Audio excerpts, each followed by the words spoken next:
And we're live. All right.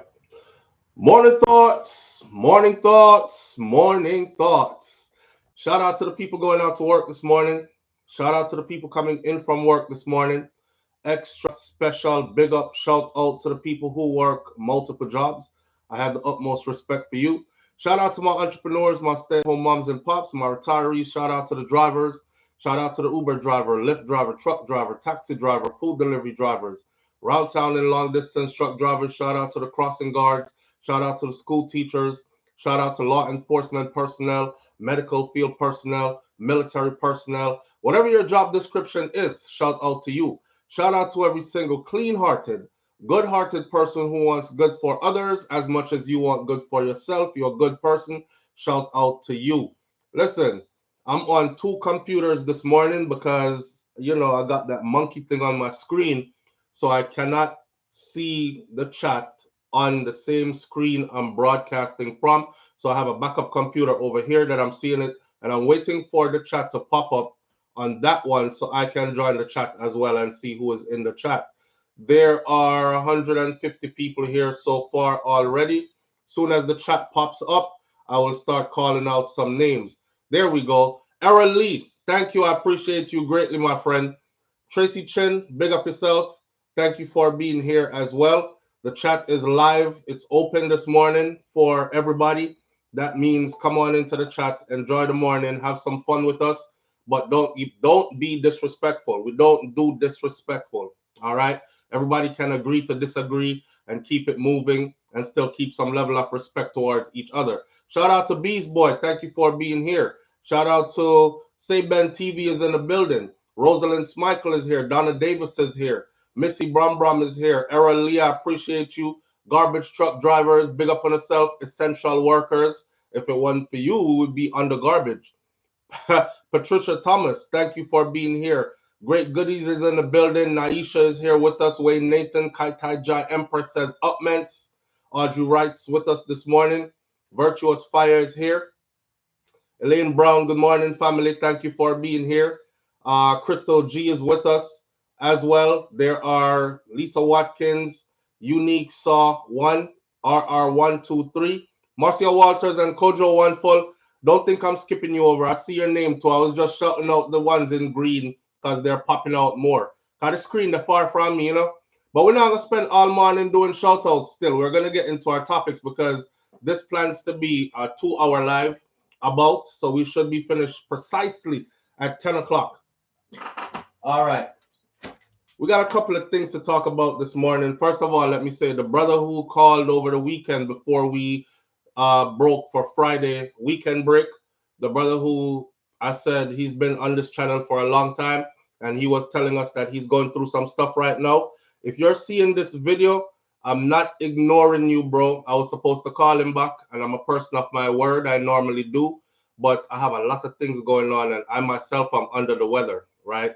I will soon see it, because I have ibuprofen next to me, which I will probably end up taking a little while from now. And I also have just put in nasal spray because I'm trying to maintain an eye drops because my eyes are watery, my nose is stuffy, and there's super sneezing going on. No coughing, just a lot of sneezing. Like my ribs hurt from sneezing so much. So I'm under the weather myself, right? Just a little thing out there for the people who always want me to be like on their time. When your life really busy and some people can't understand it, I'm not talking about him. I'm saying I've had this before where people are like, damn, yo, you trying to ignore me. At least just say you don't want to talk to me or something like that. I'm going to say it one more time, right? I'm a super busy person. I have 6 children, and I am a their daddy, not a distant daddy who don't see my children. I am a their daddy. And you see, when the weekend comes, all my children are together in my house. So if you could think about that, plus working, and I work, I'm up at 2 to 3 o'clock every morning, even on weekends to work. If you ask my wife, I barely sleep, right? So when I tell you that I'm busy, or if I'm saying I'll get to you, I'm sorry. Some people get in their feelings and they're like, they go around and watch stuff on social media where people make these comments like, If somebody really cares about you, then they'll call you. If you're really that person for them, they'll make you a priority. That's true, but people are super busy sometimes to where there's nobody else to care about or make priority except for your children and your family or your business. You know what I mean? And I'm one of those kind of persons. So not just him, but to anybody else, the people who I have a bunch of their soul flows I haven't even read out yet, and they're piling up. I was just going through my email and I'm thinking, damn, these people write me these stories and they expect me to read them out, right? And it could be a part of content, but I'm moving at 100 miles per hour, don't get to them. So people start like, are you ignoring me? Did you get my email? And even when I respond that I did get the email, them still send back some funny vibes. I'm not ignoring anybody. I'm a true, genuine person. If I say I'm going to do something, I do it. I might not do it today, but I end up doing it anyways, right? So bear with me, please, because I'm only one person doing enough for 10 people. And believe me when I tell you, me one person doing enough for 10 people because I do. See? All right. Now, for the brother, I'll try my best to get to him at some point today. I feel good right now. I'm just put in the nasal spray and just put in something in my eye and all that. But as this 2 hour live goes on, you'll probably see me start sneezing a lot. You'll probably see my eyes them turn back red. You'll probably see me get stuffy again and probably have to go use this nasal spray that I have right next to me right here, and probably have to go take these ibuprofens that I have right next to me right here as well. Right? So we have a backup and we're going in with the live. Just an explanation so everybody understand what's going on. I know there's going to be a bunch of SouFLo, drink some moringa tea with like a ginger in it, squeeze 2 lime, and all the. I appreciate all those things, but everybody gets sick sometimes. See? I'm not dead. I'm just under the weather. Live on the air with SouFLo. Good morning. Morning, brother. Morning, Bright and family. early. Happy Monday. Yes, sir. What going? Glad to feel better, is it? Yeah, man. Me there. I try to Guys, feel better. Me have a quick question before you touch them topic, is it? Me have a quick question pertaining to something that is not related to your topic this morning. All right. Right? It's about the crash with the chopper and the plane. As a military man, see? Oh God, we'll go over that already, so you have to go make that real quick. Yeah, may I make it real quick? I never catch that live there. All right.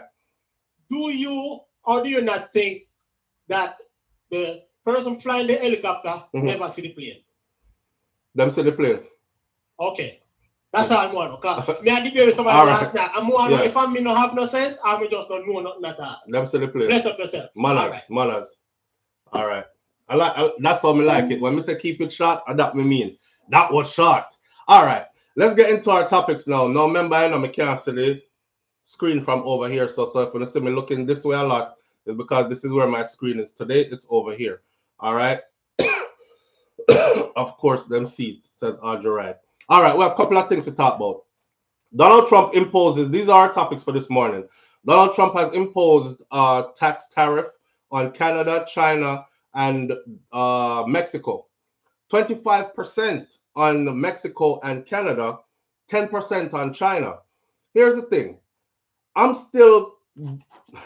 could see Mexico, because he could be like, y'all can control your people better than that. Why they keep running away, coming across the border over into the U.S. illegally. They dig tunnels to get here. They try every way to get here. They're here a lot. Some of them are here working hard. Some are causing trouble.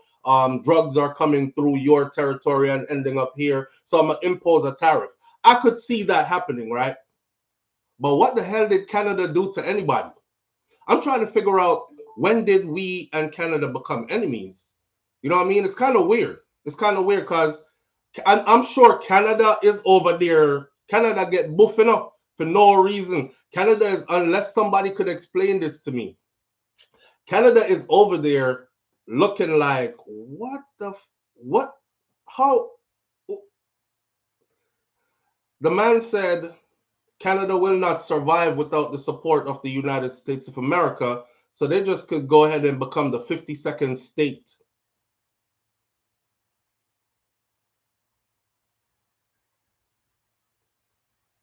Yeah, that's what I thought. Crickets. So we're gonna go through real quick, and this is gonna be at the speed of light. So pay attention. This is so you understand what the repercussions will be, what are put in place, and what Canada and the US is going through right now. How we will be impacted, right? Because it comes down to the bottom line is dollars and cents in me and you pockets, right? We don't really care about the big guys at the top fighting. Dollars and cents in our pockets. We're gonna talk about that, and then of course, I'm going to talk about the Grammys for quite some time this morning. Shensia in our dress, Kendrick Lamar, They Not Like Us, Cartwheels, Boom Flick, Numbers. Is this the end of Drake's career? Remember Vibes Cartel co-signed Drake. He said they asked him Drake or Kendrick Lamar. He chose Drake, right? We've been riding with Kendrick Lamar. So yeah, no, everything Cartel said me agree with. We're going to talk about that Vibes Cartel at the Grammys. We're going to talk about who won the Grammys, and we're going to talk about all them other kind of thing there. There's a Haitian dishwasher, a lady, who was just awarded $21 million, and we're going to get into her story. And yeah, this is going to get a bit controversial at some point, so pay attention. See, let's get the boring stuff out the way first, or let's get the political stuff out the way first. Usually I would ask the audience where to start, but I feel like I need to keep control this morning. So, Canada is in a trade war with the US, right? I'm going to put on my glasses because the lights, them looking that direction, all these other things. I want to protect my pretty eyes. Canada is in a trade war with the US, and things could get rough. Here is what to expect. Pay attention. I'm going to go through it really quickly so we can get on to the more fun things. It's feared that hefty US tariffs are to be imposed on Canada, which it has been imposed on Canada. It started February 1st. These will be imposed on goods that are imported from America's three largest trading partners, Canada, Mexico, and China. And this could upend industries from auto industry to consumer goods to energy, which means bottom line is more high prices on our end. After threatening tariffs for weeks, the US President Donald Trump announced on Saturday that they'll come into effect with a levy of 25% on Canada and Mexico imports and an additional 10% tax on Chinese goods. Canadian energy faces a 10% tariff. To counter the US tariffs, Canada has answered back. Canada will now start slapping 25% tariff on $30 billion worth of American goods that are coming or going into Canada as of tomorrow, Tuesday. The tariffs will then be applied to another $125 billion worth of American imports in 3 weeks' time. This is Canada answering back with their own tariffs against American goods coming into Canada. Some Canadian industries have been quick to react to this trade war. Here's how tariffs that Donald Trump will be imposing and on Tuesday, and Canadian retaliatory measures starting the same day may have an impact. First of all, cost of living. Trump's tariff hammer will come down hard on Canada's economy. The Bank of Montreal said on Sunday that if the announced tariff from the US remains in place for at least 1 year, the economy in Canada could face the risk of a modest recession. The bank's forecast reduces demand for Canadian goods in the United States due to Donald Trump's levies, disrupted supply chains, as businesses will be trying to navigate through uncertainty and trying to figure out higher prices for goods in Canada due to Ottawa's retaliatory tariffs. For Canadian households, this means an increase in prices of multiple consumer goods, including groceries, appliances, and especially vehicles. An economist in Canada said the statement that adding that the Canadians should also expect a smaller selection of goods as the importing of US products will slow down. So you won't have a big variety anymore. The depreciation of the Canadian dollar could mitigate the prices of exports for US imports, but this exacerbates or speeds up the pain for the Canadian businesses and consumers. Unemployment. The same economist said that layoffs and higher unemployment rate can also be expected. Job losses should be expected across all industries, from manufacturing to tourism to transportation, on and on and on. Higher prices, decreased demand, which means aggregate demands for goods across the US and Canada would drop, leading to fewer jobs. Prices get high, people stop buying like they normally do. Therefore, businesses don't need to have so many people on payroll anymore because business has slowed down dramatically. So both on the US side and on the Canadian side, businesses are probably going to start having to lay off people, right? Business, I mean, when you have employees, you understand the bottom line is overhead costs. So if you don't need 10 employees and you can get business done with 5 and still make a profit, you're going to have to let 5 people go. These kind of things are going to start to come into effect as this plays out, depending on how long it is staying in place for. The same economist said that higher unemployment will further drive down the demand for services, particularly impacting the restaurant industry, hospitality industry, and the entertainment industry as well. Now, auto manufacturing.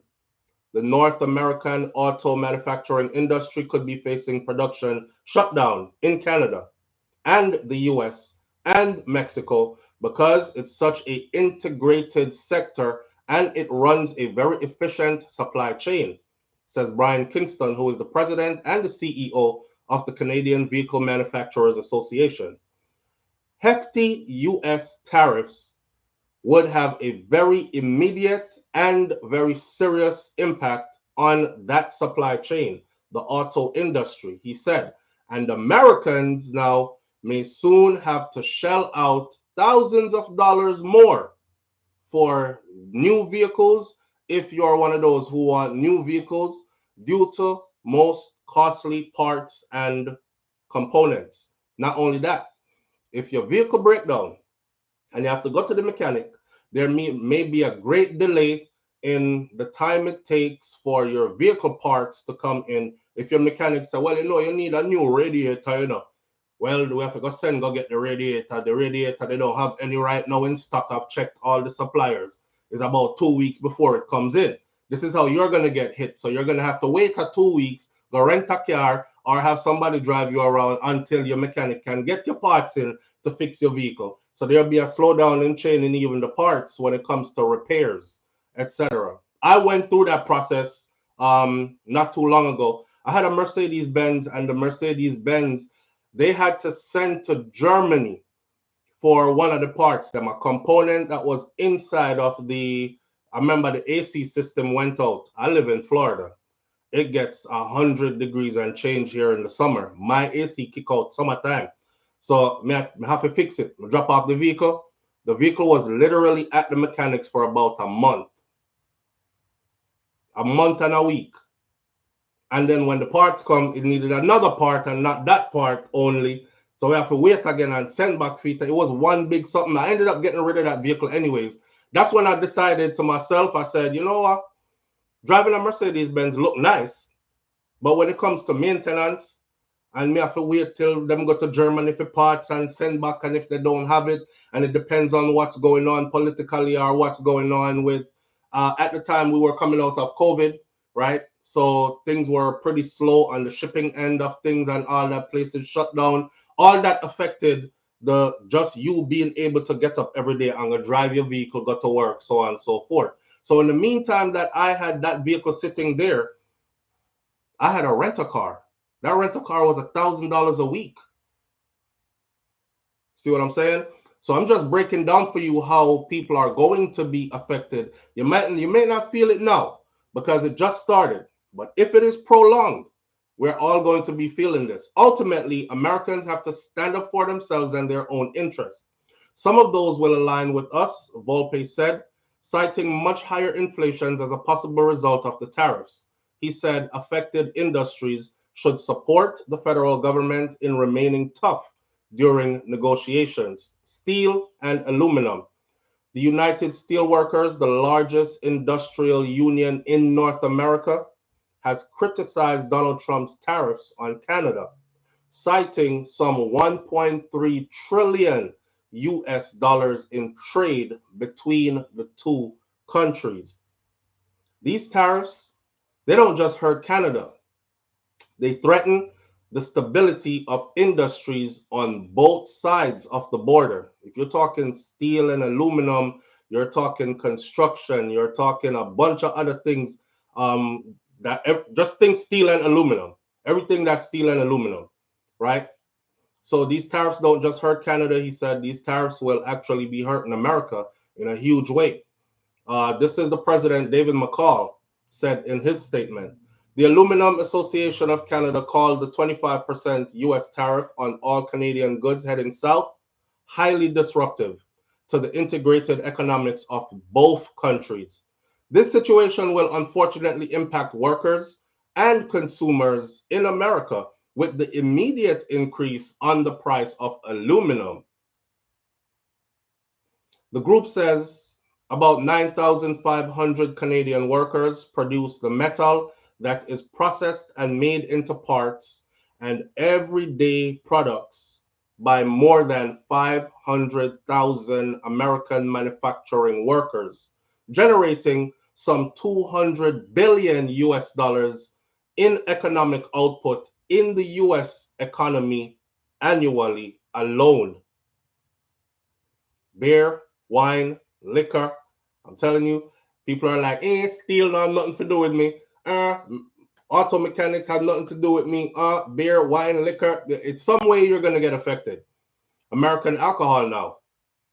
They will disappear from the liquor store shelves in parts of Canada, starting with Manitoba, Ontario, British Columbia, Newfoundland, and Labrador, and Nova Scotia, in a show of support for Ottawa's plan that is aimed at getting the US to back down from this tariff. Ontario on Sunday joined those provinces in saying that it will remove all US alcohol from its store shelves starting tomorrow, Tuesday, when the US tariff goes into effect. Ontario Premier Doug Ford said booze from the US will no longer be available in LCBO stores as the only wholesaler of alcohol in the province. The LCBO will also remove the products from its catalog so restaurants, retailers, anybody else cannot get it, and they won't be stocking it, and these people will not be able to restock what they had before. Every year, LCBO stores sell nearly $1 billion worth of American wine, beer, spirits, and seltzers. Y'all see how this is going to hurt Americans, not really Canadians? Because Canadians could actually turn their nose up and be like, okay, we can't get American beer and Americans. Okay, maybe we need to brew our own beer. Maybe we need to start drinking our own shite. But what about the Americans who have been living high off the hog because their stuff's been selling like crazy in Canada? Suddenly, boom. I think this hurts Americans more than anybody else. That's just my taking on it. Late Saturday, BC Premier, or British Columbia Premier David Eby, he directed the BC Liquor Distribution Branch to immediately stop buying American liquor from red states and pull existing stock from all store shelves. Eby called the move a declaration of economic war against a trusted ally and friend. Canada is wondering, what the hell did we do to them? On Sunday, NL Premier Andrew Furey said that the U.S. products will be pulled from all liquor stores across the province, and he urged residents to support the provincial and federal efforts to stand up to the American bully next door, is what they call it. Energy. The energy sector faces a lower tariff, not the 25%, 10%. But the CEO of Calgary-based Surge Energy, a junior oil producer that operates in Alberta, and okay, here goes my Canadians. That's not how you say it, SouFLo. I'm going to do my best to say it right. SASK, Saskatchewan, said on, I won't be saying that twice, said on Sunday that the impact will be muted. Paul Colborne told CBC's Rosemary Barton on a live show that the tariffs on energy will be very impactful, but that it's still very much business as usual for them, for his company, because it pre-negotiated a price for its oil and they are contractually locked in. A practice known as hedging to help mitigate the impact of unanticipated price drops for oil and gas producers and their revenues. So apparently, the oil industry won't be affected, the energy industry won't be affected so much. Now to crops and animal production, Russ Mollard, who is the president of Atlantic Beef Production and chairman of the Canadian Meat Council, said that the market for beef products could suddenly become completely unavailable. Mallard said that 35% of all Canadian beef products are shipped to the US. Closing off or limiting the American market could open market opportunities in new countries. He said, but that would only happen in the long term. If the market is suddenly closed or unavailable, that means that beef could conceivably stay here in Canada. And it's going to take a while to find new markets. That means that price to producers as well as processors will likely fall. Short-term implications, it might be good for consumers because they will have a lot of beef that they're trying to get rid of since the market to the US is already closed out. But in the long-term implication, it's likely to be negative for the industry. Those are the what's happening and what is going on in the trade war between Canada and the US, just so everybody has some kind of idea as to where things are right now. You know, I don't like to be out in the blue, not knowing what I go on. So I like to have everybody on the same page, so we're somewhat educated on what's happening around us, current events. Say-Ben TV, big up yourself. Say-Ben TV, Say-Ben TV, Costco is selling red stripe. Let me see some of these comments real quick. All because the man wife smile up in the face of the Canadian PM bomber cloud. And that did I go on? You know, I'm trying to figure out what happened. You said all because, you know, the internet is super undefeated. It's funny that you should say that. I'm not saying that's why it happened. I'm just saying I saw a video where, you know, they can be pretty good at editing and stuff, so I don't know how real the video is, but it's the way how she was embraced and she was up in the face of the Canadian Trudeau, his name was, yeah, and she looked like she actually want to kiss him, but somebody did a video, which I'm pretty sure is a AI video where they actually kissed, and it made Trump up on the side and look like, whoa, like what the hell was that kind of stuff. I don't know, maybe you watching that fake video and think that that was real. Right? So, yo, a pum pum war. You know, a lot of wars have been started over women, you know. Women are some super powerful creatures. We've all seen it. We see man dash for them whole life over the crotches, over the two titty them, over the round body, over the little pretty face. We've seen some powerful men lose positions over that little glimity kitty catty there. We've seen men of great stature go to war with other men of great stature, and it came down to the woman. So I wouldn't be surprised, but I highly doubt that that's what this is. I'm still trying to figure out, though, why Canada get buff. And not only did Canada get buff, people, the buffing that Canada got, you hear the blowback that's coming to us from it. So it looks like somebody just don't care about us. You know, It's like you war with the enemy, but you can't war with the enemy because you say to yourself, say, well, the enemy I know which part my wife go work, know when my picnic them go school, know which part my mother live. So I have to play that one here wisely. It look like somebody don't care about it because them just went into the war like F them, you know, and me and you are war. And we're the ones who are going to get the biggest part of this blowback. Berridale says Trudeau raised the dragon and Trump has erased people. Oh God. Cypher the Maverick. Remember, Trump said something like he wanted to merge Canada and the USA, so maybe it's stemming from that as well. Yeah, but where did all that come from? It's still where did all that come from? Because even if he said that, right? We heard him say it, and when I heard him say it, I was like, Ninja, please. Canada is a whole independent country, got their whole history and everything going on. Why you just jump out the blue saying that? Maybe it's just something he just said in passing. And then, boom, this. Maybe he didn't like the way how Canada responded when he said that. But we have better things to think about. We have more pressing issues. As a new president who's back in office, there are more pressing issues on the table affecting Americans, affecting the people who voted him into power. Truth be told, right? Majority of the people who helped to vote Donald Trump into power, I still think something going with that election there, but make we skip past that real quick because you know it look like we are living in a dictatorship, totalitarian system now, where you can't say certain things about certain people as they mash it on real quick. So we're gonna go on like say everything was fair and good, right? All right, back to this. So the people who voted him into power, majority of them voted looking for lower gas prices, looking for lower prices on the shelves at the stores, grocery stores, shopping and stuff, looking for higher paychecks, like to work and earn a higher pay, like increased minimum wage, etc., etc.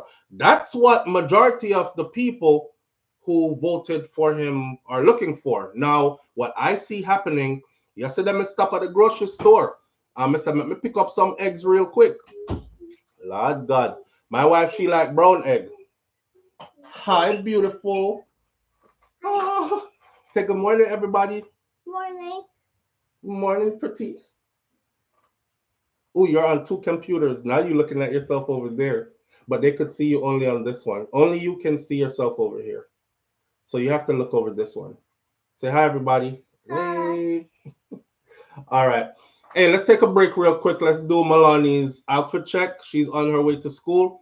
It's warm again in Florida here. Actually hot. Wrong calling time, family. Wrong calling time. Give me a second. We're gonna do the outfit check real quick and then send baby girl on her way. Okay. All right. Over here, mommy. You have to look over here. I know you see yourself on that screen, but that one is new. All right. Jump up. Want to jump up on me? Yeah. Come. Ah. Ooh, that little heavy girl. Somebody is getting heavy. Somebody is getting heavy. Look at her blouse. I know that's why a regular white t-shirt. Look at her blouse. Oh, so this is what we're working with today. Some frilly something pound one shirt. I don't know what this is. It's very girly. It's very cutesy. And then no, we're not going to use the other word. How we know where it come from now. Hold on, no caller. Hold on, no. We're doing washed out jeans today, distressed jeans, and show your shoes. Show your shoes, mommy. And we're doing our suede tip Adidas classics today. Boom. Put your foot down. All right. You're going to jump. And now you're going to have to come show off the hair. And the little pretty hair, of course. Let me see the back. Okay. And then let me see the pretty face. And this pretty face right here.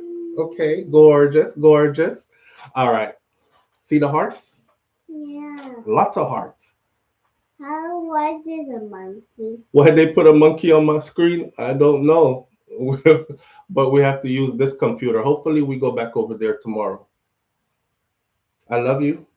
Love you. Okay. You gonna press the battery for my Jeep? I have to order the battery for your Jeep.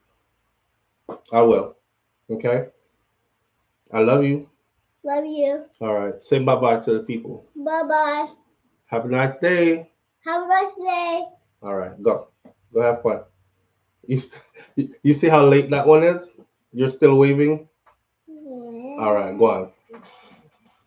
I'll see you later, mommy. Okay, Daddy. Bye-bye. Bye, princess. All right. All right. Caller, you can call in now. Who was calling before? You can call in now. Thank you all so much. Yeah, she's mesmerized by seeing herself on two screens. She's used to seeing herself on one. And she wonder how come she over here so and over here so. Live on the air with SouFLo, good morning. Yeah, boss, me again. Yeah, my friend, what? Yeah, we just want to touch on something where I might have missed when you were reading the article. Mm-hmm. I already touched on something about the energy sector, right?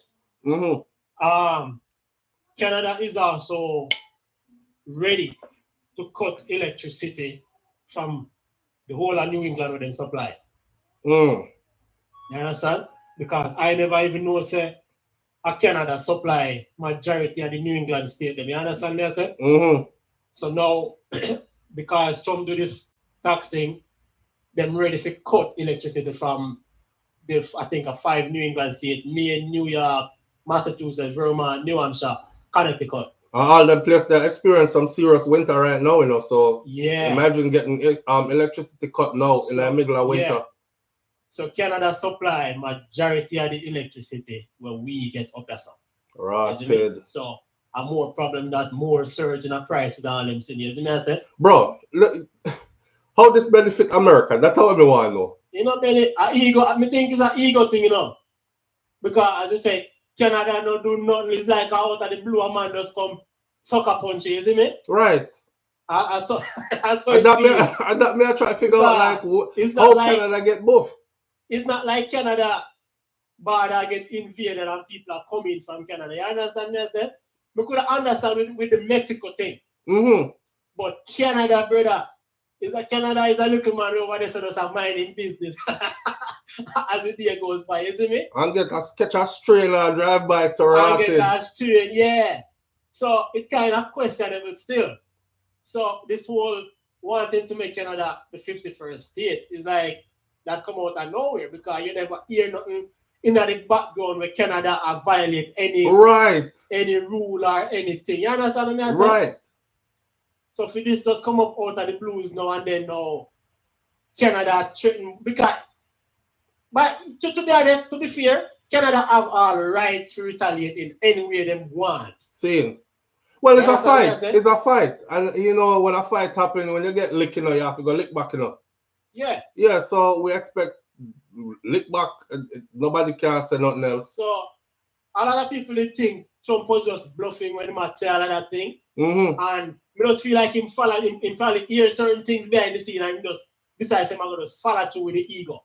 You see me? To prove a point, say yo, him large and in charge right now. You understand what I say? Well, a whole heap of way I got suffer in that process.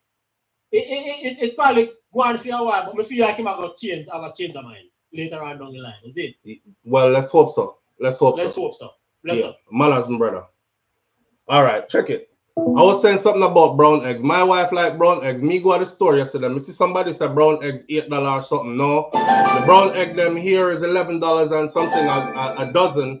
And we got the white eggs yesterday. Got a dozen large white eggs yesterday. I paid almost $9, $8.83. $9 for one dozen egg. Now, I feel bad for the people who can't afford that. And my household run through eggs. Like me eat 4 eggs one time. My picnic them, they love eggs. So you can imagine 3 of us will done a dozen egg like every 2 days. Monday, Tuesday I have to go buy egg. Wednesday morning. Wednesday, Thursday I have to go buy egg for Friday morning, Saturday morning. Right? So just egg alone. And a dozen egg alone. $9, $10 for one dozen egg. Damn. For those who ain't making a good amount of money, I'm feeling for y'all, man. And the gas prices don't look like they're going down to me. But you know what? I'm one of those people like this, right? You see, for something I may absolutely have to have, can't do without it, I don't even look at the price for it. If think about it, if you have to drive your vehicle every day, right? You have to go work, you have to drop the kids here and there, who for go dance, wife have to go school, work, this, that. We now watch gas price because them thing that will stress you out. So we just pull up to the pump, full up, wherever, full up, full up. But I know a lot of people because I see them at the gas station when I'm there paying for my gas. You know, when you slide your card and it's something say pay inside. When you go inside, the people them that they are say, let me get 10 on 12. Let me get 7 on 15. Let me get 5 on 4. And you're like, damn, $5 gas, $4 gas, $7 worth of gas, man, I buy. You know? So I'm not in that position, and I'm thankful I'm not in that position. I pull up my truck, it's $89, $99. I'll just round it off to $100 to fill up my truck then. I mean, just pull up, and gone. It hurt. Sometimes I don't even want to look. Like, damn, the pump non-stop run, yo. 75, 80. Me, I look around like this, 90, 91, 92. Me, I say, God, stop it sometime sooner. Just run that off to $100 and done. What happened to the people them who can't afford them kind of something there? There are going to be some days ahead. They're going to, I see it coming. There are going to be some days ahead. Yes, Audrey, right. Half a tank for me, for my truck, is about $45. $45 to $50. Yeah, about $45. Full tank for me from empty is like 90, 91. You know, when you, me, one of them people, let me squeeze it till it full, so till the gas start run down the side of the car, start come back out of the thing. Yeah, that will get me to like $91 and change. At that point, by the time my daughter says she want one slushy and one candy bar, that $100 they're done. That $100 is done. Time for the Prius. Time for the bicycle. Prius, time for the bicycle, friend. That look like that's where we heading. Time for the horse and buggy and the bicycle. Back, taking us back in time. Yep, make it great again. Push cart. Ooh, like we see some man in a Christiana market with the push cart. Them, yeah. And as I steer, I go through the market. We might have to stay for and build a couple of them there, you know. Wheelbarrow and push cart. That's where we at. It's not a good look. Either way, I think my Canadian family understands, because we have some of them here. I think my Canadian family understands that this is not a people-to-people thing. It's kind of like the war between Jamaica and Trinidad. That's a secret undercurrent, a silent undercurrent there. Because you hear people say it all the time. I can't stand them Trinidadian people that call them not like we. Them not like Jamaican people. And then you hear Trinidadians saying, them Jamaicans don't like us, boy. I know why they don't like us, Jed. We ain't do them nothing. And it's not us. It ain't the people. And them people that were up here, so. Them the ones that keep on instigating that BS. So I hope my Canadian people understand that, you know, that we're not nothing against them. We are here trying to survive it too. So we about to go through it too. You know, buy the pack for 30 eggs flow. Yeah, but me I buy 30 egg now. You know how much that costs now? May I tell you, say 1 dozen. Listen, recently, let me show you. Recently, 1 dozen eggs, the white eggs, 1 dozen eggs at this Walmart that's close to my house, they were $4 and change. $4 and change, a dozen eggs. Right? That's the white egg them. My wife like brown egg. The brown egg them was $7 and change. So we used to get the brown egg because that she like. So if the white egg them gone at $9 now, from $4 and change to $9, what you think the brown eggs are at? And if a dozen is $9 to $10, what do you think a tray of 30 eggs is going to cost you now?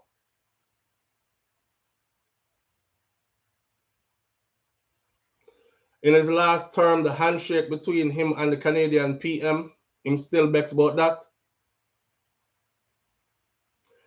Yeah, man. We have to go make our way through that scene. All right, so we're moving on from that right along. We have other things to talk about this morning. I just wanted everybody, yeah, Jazzy, true. A dozen egg was $4 and change not too long ago. And I'm wondering if anybody sees it, that since this election and my money take office, that egg price double. Just egg. Bread double or almost double. Like everything gone up. You know how we just so used to just buying stuff because we absolutely need it, and you get to a point where you don't watch the price. That's what's going on with a lot of us. So we're not paying attention. But when we actually go pay attention, I'm like, when the rotted. You ever done swipe your grocery and you get a bill that make you stop in the grocery store? That's when me reach. Me get a bill, and usually me pull out the something you could see it on the screen first. Me just grab my receipt and push it in my pocket and go about my business. The other day, me get a bill. I went in the store because like almost $200, $190 something dollars, and I was like, "What did I buy? When me buy, what? Me must have scanned something 4 times or something. What did I buy for $190 something dollars? You know when you start go through your own bag in a grocery store, cause you say, "No man, must make a mistake or something." Boy, and that's how we did. They showed a video from Mexico, a dozen eggs for $2, a dozen eggs for $190 and $230.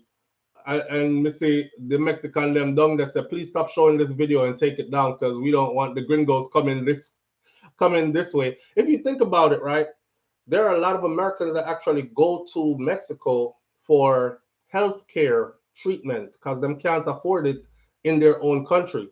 Dental work, eye surgery, medication, etc., etc. So, you know, when you there saying, oh, we're in the best country in the world, but I'm gonna run next door to Mexico because I can't afford the healthcare here, and I need these Ozempic to lose my weight. Ozempic is $2 for $1 down in Mexico. It's $5,000 in the US. When we need this for my diabetes, and it's $400 a month, we can't afford that. $50 down in Mexico, I'll be back. You know, I'm gonna go stock up on my diabetic medication. There's a lot of Americans, seriously, that are heading that way for just their medical needs alone. Yeah. I was stunned when I went to Walmart 2 weeks ago. Everything went up. Absolutely, Sandra. And it's been going up steadily. If you check back 2 weeks ago, or if you check back any day after the 20th of January, after the inauguration, watch my videos. You will hear me saying it in a low key right here. Me say, is me alone or everything I go? And I kept saying it, and nobody is replying to me. Am me alone or bread price gone up, egg price gone up, juice price gone up, everything is going up. One thing not going up is salaries. Yeah. Yeah. Gail 2020 says $7 eggs. It's been that price and higher. New York is a whole different kettle of fish. New York is just weird. New York, people need to run from New York. I seen some apartments in New York, like the man going there with on camera and talk about this. This is a beautiful 1 bedroom in the heart of Brooklyn, New York. And as him go in at the apartment, him open the front door and him buck at the back door. I was like, this is a beautiful, the things that in that closet, the man gone. The man said this is the apartment, right? And you turn this way. Him not even didn't have space for like walk a little bit before him turn. He literally opened that apartment and took about 2 steps in there and him there in the apartment. And he's like, the bathroom is right over here. And then off to your right, you have your bedroom right there. I'm like, the bedroom and the bathroom and the kitchen in the same room. I could sleep, cook, and take a shit and shower at the same time. How much they want for that? $2,500 a month. I'm like, oh my God. So yeah, New York is a whole different ballgame. I don't even know why people stay. But I could understand why people stay. Yeah, it was a studio apartment. I could understand why people stay though, because to be real with you, if you're one of them people there where you want to be in the mix of things, a lot of people stay because of opportunities. A lot of people stay because of networking. A lot of people stay because they're actually just addicted to city life. 24/7, it's on. You can find something to do, go somewhere. You know what I mean? I used to love living in Brooklyn because I go to sleep. If I wake up midnight, I just go downstairs my building. I guarantee you that something is happening on my block. I don't even have to leave the block. It's happening downstairs of my building. You know what I mean? So that's what you pay for. You pay for constant entertainment. You pay for always being able to get into something. And if you about getting money, New York, man, that money come like once you're on your hustle. New York is one of them places because people just passing your feet. People are passing feet all day, all day, all day. If you on your hustle, you could get that money like easy, quick, fast. Those are the things that people pay for. When you move, come at this part of Florida, like which part me there, after 7 o'clock in the evening, you could drop a pin around here. My whole neighborhood will hear that pin drop. Nothing. You could hear crickets chirp around here, and that's about it. Me spread blanket and lay down on my driveway and look up at stars, and I'm not worried or not. That's how quiet it is around here. So I can't do that at Brooklyn. Where I got spread blanket and lay down out the door in Brooklyn and look up at stars on the sidewalk because they ain't nowhere to play. You come down out my building, there was the sidewalk and then Main Street, and on the sidewalk, everybody down there. You know, you have them people that were like, yo, I got that. What you need? I got that. What you need? What you talking? No, I'm saying I got them good trees. Nah, I don't want none of that. All right, bet, bam. Walk down a little further. Yo, I got some new Timbs. What size you wear? I'm like, size 13. Yo, I got size 12. Or I got size 9 for your girl, though. You know, I don't got no 12 for you, but I could get it. But I got 9 for your girl, though. New York is that hustling place, man. Shout out to my New Yorkers. Live on the air with SouFLo. Good morning. Good morning, Flo. How are you? Morning, my brother. I'm doing good. How are you? I'm all right. Talk to So me. you say it's very quiet in your neighborhood. It's like mice pissing on cotton. Yes, like my spacing on. A good way to put it. Yes. Super quiet, man. Super So quiet. Flo, I was trying to break down what you just said. You Mhm. said in that apartment you can eat, cook, shit, and sleep and be at the same At the time. same time, cause everything bunch up in a one. Your bed and shower next to each other in the bathroom, and your toilet there, your headrest. So you can just do everything one time. But you can't sleep and shit at this. I mean, we heard this story 3 weeks ago, but damn. Yeah, bro. You know, it can happen. It can I, happen if you get creative. Remember the chimney, the bedpan. Yeah, cause you wouldn't have to go far for empty it. You can just right that's why night time without leaving your bed. and that unit was for like what, 1200? No, it was like 2,500. It's a Brooklyn studio for like 2,500. We 1,200. Jamaican now you say mattress box. A matches box. That was a true matches box. Damn. Yeah, that was a true matches box. May I tell you, when the brother opened the front door and walked in, I was like, yeah, man, I'm gonna see what this looked like. He literally took about 2 steps forward and turned. And that was the end of that apartment. And then they might try to style it about, and your beautiful bedroom is off to the right, and then your bathroom is right here. Him just wave his hand so and tore out the whole apartment. Like there was nothing there for 2,500. Boy, but that's a New York state. New York is super expensive, but you know things come fast there too. Yeah, but now nowadays we still not making enough money to facilitate those living. That's why in some of them little apartment there in New York, you will still see people with a roommate and 2 roommates. So imagine you have a roommate in an apartment or little like that. Somebody sleep on the couch, you take the living room. Even though you can't differentiate living room from bedroom, your roommate asleep on one couch at the foot of your bed, and it all know I split the rent. Well, we know because there are certain places in Connecticut that used to go over the south end, See, and you look at the doorway and you see 8 slippers, so you know that 10 Puerto Ricans living in one house. that's Brooklyn too, bro. Yeah. Yeah, I could vouch for that for Brooklyn for sure. I remember when we first moved to New York, my auntie them they had a 2 bedroom though. But it was like 5 girls and then me and Marlon, so 7 now we end up in there. And little Mark, that was 8 of us in a 2 bedroom. And every other apartment in the building was pretty much the same thing. But that's how. But then we used to grow where we sleep with head to toe, head to toe. Your cousin foot are kicking in your head. Yeah.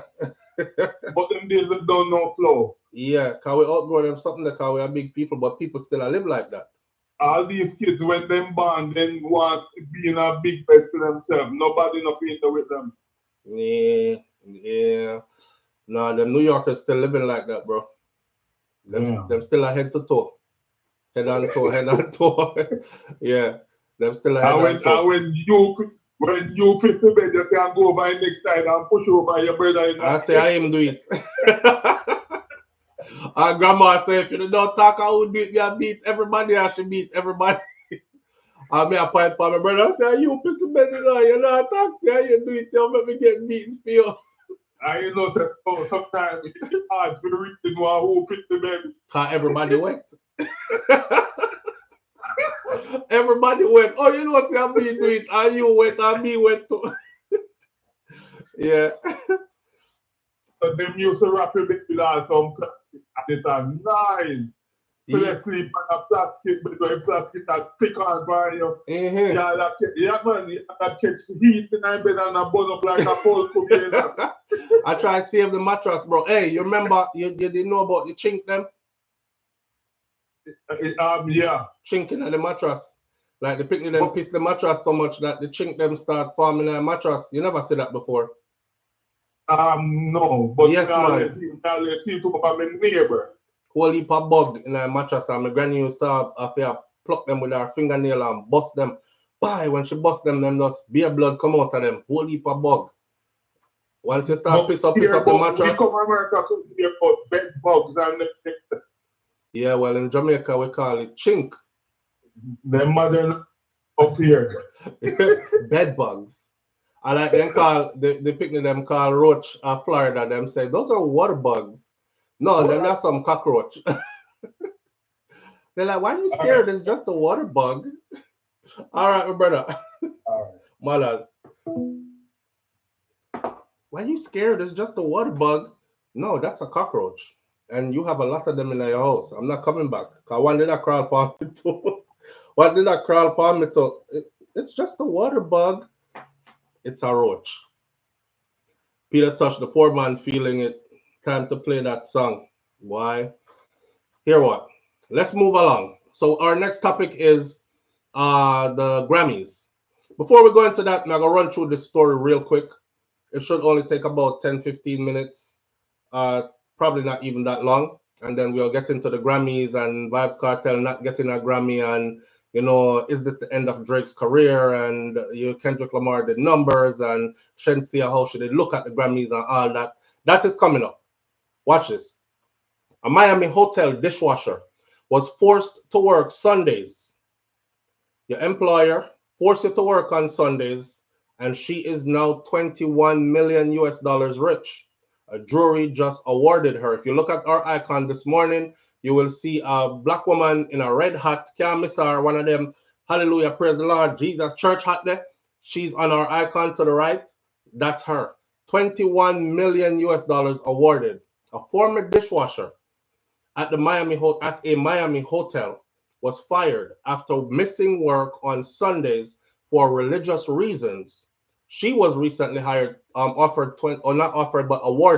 $21 million by jury verdict. 67-year-old Marie Jean Pierre was a dishwasher at the Conrad Miami Hotel for more than a decade until she was fired in March of 2016. This is how long it took for her case to go to court. 2016 till 2025 are 10 years. Pierre is a devout Christian and a missionary. And she was born in Haiti. And she said that she was fired by her boss at the hotel after she missed 6 Sundays from work to attend her Bethel Baptist Church in Miami. Pierre argued in court with her attorney that she had informed her employer when she was being hired that she could not work on Sundays because of her religious beliefs, and she should not have been scheduled to work on any Sundays. And that was the deal. When they hired her, they said, sure, come on board, we can accommodate. She said, I love God. No work on Sundays because Sunday is my day to honor God. She said that Wednesday in an interview with NBC6 in Miami. Her lawsuit argued that her former employer, which was managed by the Hilton at the time, had violated her 1964 Civil Rights Act, which protects workers from discrimination on the basis of race, religion, sex, or national origin. A jury in federal court ruled in her favor on Monday, granting her 21 million US dollars in damages, plus $35,000 in back wages and $500,000 more for emotional pain and mental anguish. They accommodated her for 7 years, and they easily could have accommodated her more, but instead of doing that, they set up for absenteeism and threw her out of the company, a company that she dedicated 10 years faithfully to. She's a soldier of Christ, said her attorney. She was doing this for all the other workers who are being discriminated against for similar reasons. The company said that it was disappointed by the jury's decision and that it intends to appeal this. During Ms. Pierce's 10 years with the hotel, multiple concessions were made to accommodate her personal and her religious commitments, said the Hilton's statement that was released to the public. Here's the thing though, when you officially hired her, you hired her under the pretense that you would accommodate her continuously throughout however long she decided to work there, noting that Sundays were off limits. You can schedule her for any other day. She will work any amount of hours you need. Just don't do it for a Sunday. And you told her, yes, it was okay, only to end up firing her after 10 years for the same reason. Federal law requires an employer to make reasonable consideration for religious practices. Broomer, her attorney, said he hopes that the verdict sets a standard. This is not about money. This is about sending a message to other corporations, whether big or small, whatever size you are. You're going to take the blood and sweat of your workers. If you're going to do that, then you better accommodate them to let them at least believe in their religion and serve their God. There is a cap on punitive damage awards in federal court, so Pierre can't receive the entire $21 million, but her attorney said is expected that she will receive at least an upfront cash payment of $500,000 plus the other $300,000. Broomer told the NBC News on Wednesday, I didn't do it for the money. She said, I did this because this was the right thing to do. More power to her, man. More power to her. The Haitian people, them go through a lot, and they are taken advantage of. Not just them, Caribbean people, period. So when we come here, we do all kind of stuff. I've seen women who were actually something in Jamaica come here, come do menial work, like clean school floor and wash dishes. But we're not afraid to roll up our sleeves, though, and get busy, you know what I mean? And then work our way back up to what it is that we're supposed to accomplish in life. So should they wash dishes for the people them for how long? And them just look for you one day after 10 years, after how much overtime, after being there when other people didn't show up, and you're that faithful employee, and one day them look for you and say, you missed too many Sundays, bye. Pack your things and don't come back. We'll find somebody else to replace you. And that hurt her after a decade. So there's some justice served there. Yeah, she didn't get the 1.2 million because there's a cap on it, but 500,000 in a lump sum payment up front, plus another 300K, man, that's almost the same $1 million. I would take that and cut. When me tell you, I cut like a sharp razor. Because I don't know who want to take the money back from me. They would have to come find me way in the hills of Clarendon, Jamaica. But good luck. I'm happy for her. They are also a troublemaker on the job as well. They are also a troublemaker. Vivian Brown said, I don't know about all that. Everybody a troublemaker on the job. I've seen Jamaicans who fight other Jamaicans in the people them establishment. Me say two nurse, I mash up the people them place. Me I say, and no disrespect to my CNAs, but I've seen some ratchet ass CNAs over the years that I've worked in the healthcare field. Okay, so no disrespect over to my CNAs. They're good ones, but I've seen the ratchet ones are mostly among the CNAs, not so much the nurses. The nurse them kind of freaky. Them do all kind of something like husband come drop them off to work and them kiss him bye bye honey, and then them in at the back I get feel up by 1 6 foot boy around there where he's a CNA but she's a RN kind of thing. Yeah, and that time work wife until she go back to her husband. I see the nurse them do them something there. The CNA them, I'm used to them being super ratchet, right? Like they got a hood ninja and the hood ninja drop them off in the car. Boom, boom, boom, boom. Boom, boom, boom, boom. When they pull up to the facility, you already know what it is, right? She jump out, him gone with our car for the day, go check his other hood girls, come back up, pick her up at the evening. I'm thinking when I saw that video of the two of them fighting and mash up the medical facility, I said, yeah, they're two CNAs. It was two friggin' registered nurses, and they were going at it. And the worst part was it was two registered Jamaican nurses in a foreigner.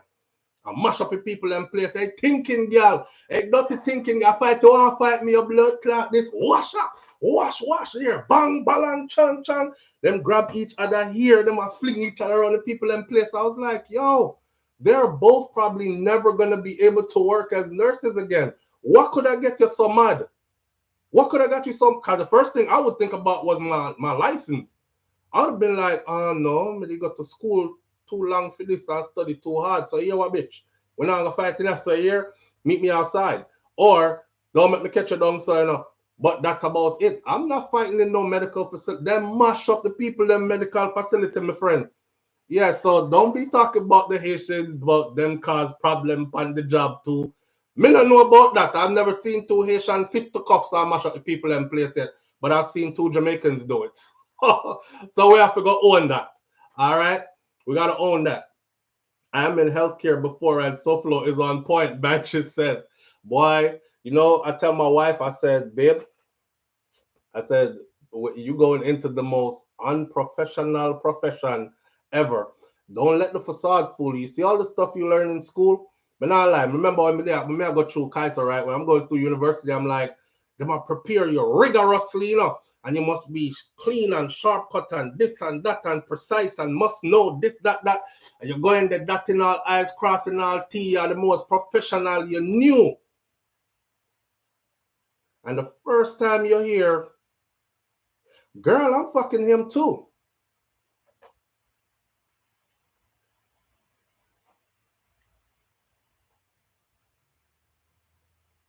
Did the nurse just say that? What? Well, on there. The first time you see a boy pass, I slap a nurse body. And the first time I saw that, I was like, I know there are cameras in the building and they about to get fired. This was like about my second, third day on the job, right? I did so good in my field. So you have the period where you do before you graduate. Some people call it field exercise. Some people call it your forget my word name. May come out a long time, but yeah, the facility my last facility that I shadowed at, they were like, we can't wait, man. Hurry up and graduate. We got a spot waiting for you. So I'm excited. I'm like, yo, I'm getting a job offer before me even graduate school. I'll never forget. At the first place, but this was like the first day upon the job me here. Girl, I'm fucking him too.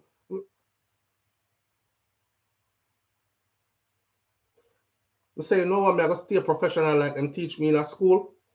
The next day, I'll never forget, is a big tall CNA boy. Big and strong like myself, yeah.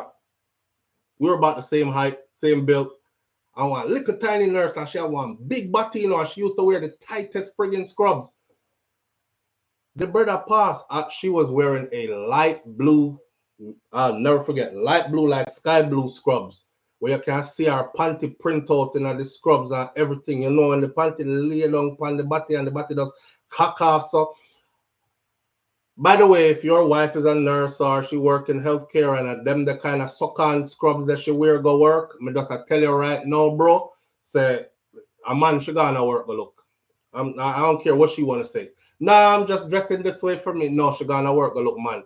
Either that or she there work and entice our clients them. Cause some of them desperate for little attention, so they will take it from a patient that's laying in the bed also, right? But anyway, the first day I see that when the boy slap her body, bye.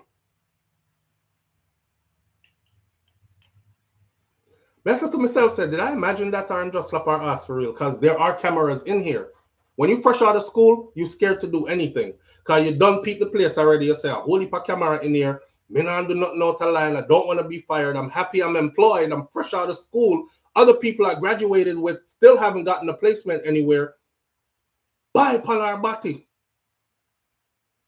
I went and asked somebody else in the therapy department. I said, yo, I just saw what's his name? Not same name here.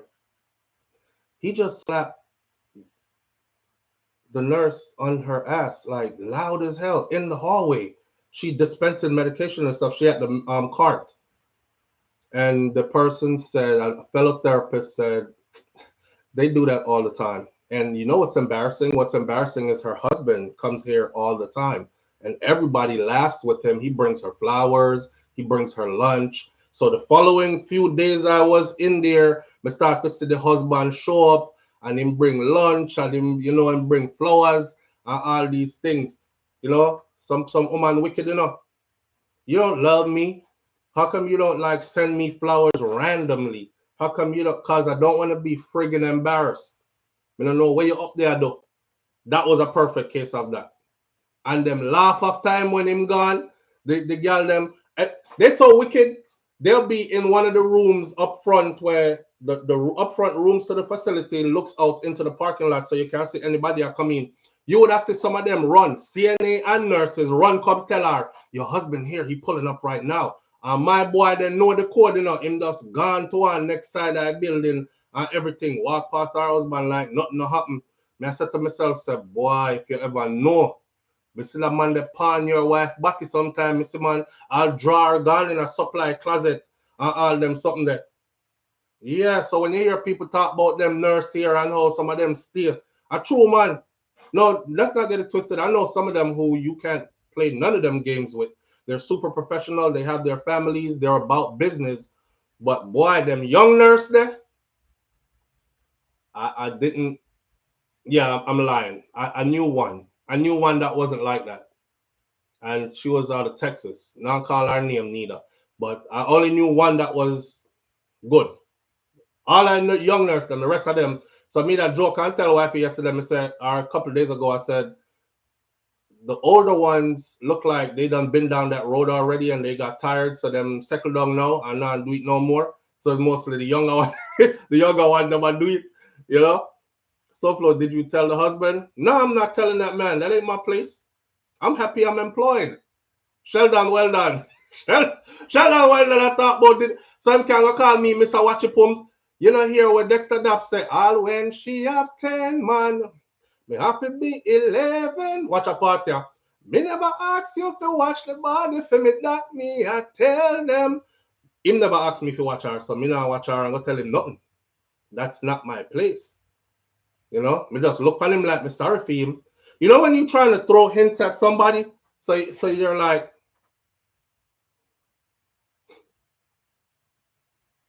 but them slow. Yeah. If you go to your wife's job or your husband's job and people up there looking at you and going,